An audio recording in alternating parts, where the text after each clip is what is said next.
ധർമ്മസ്ഥല കേസിൽ SIT കോടതിയിൽ അന്തിമ റിപ്പോർട്ട് സമർപ്പിച്ചു. ഒരു വർഷം നീണ്ട അന്വേഷണത്തിനൊടുവിൽ ബെൽത്തങ്ങാടി കോടതിയിലാണ് തലയോട്ടിയും അസ്ഥികളും ഉൾപ്പെടെ 7000 പേജുള്ള റിപ്പോർട്ട് സമർപ്പിച്ചത്. കേസിൽ കോടതി നിർദ്ദേശപ്രകാരമായിരുന്നു കർണാടക DGP ഉൾപ്പെട്ട പ്രത്യേക അന്വേഷണ സംഘത്തെ സർക്കാർ അന്വേഷണത്തിനായി രൂപീകരിച്ചത്.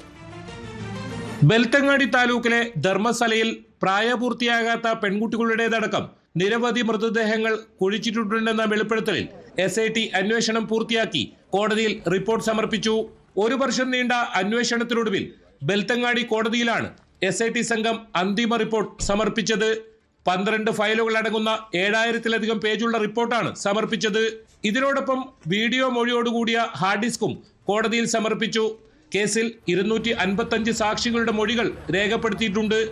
ഒപ്പം ഫോറൻസിക് ലാബിലേക്ക് അയച്ച മനുഷ്യ തലയോട്ടികൾ, അസ്ഥികൂടങ്ങൾ, മൊബൈൽ ഫോണുകൾ, രേഖകൾ എന്നിവ ഉൾപ്പെടെ എല്ലാ വസ്തുക്കളും SIT ഉദ്യോഗസ്ഥർ ബെൽത്തങ്ങാടി കോടതിയിൽ ഹാജരാക്കിയിട്ടുണ്ട്. SIT റിപ്പോർട്ട് സമർപ്പിക്കുന്നതിനിടയിൽ ധർമ്മസ്ഥല കൂട്ടക്കൊലപാതക പരമ്പര എന്ന് വെളിപ്പെടുത്തൽ നടത്തിയ ചിന്നയ്യയും ഭാര്യയോടൊപ്പം കോടതി പരിസരത്തെത്തിയിരുന്നു. ധർമ്മസ്ഥല കേസിൽ കോടതിയിൽ ചിന്നയ്യയുടെ വാദം കേൾക്കാനുണ്ടായിരുന്നു.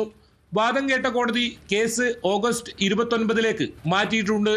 അന്വേഷണം പൂർത്തിയാക്കി SIT റിപ്പോർട്ട് സമർപ്പിച്ചതോടെ ധർമ്മസ്ഥല കേസിൽ ഇനി കോടതി വിധി നിർണായകമാകും.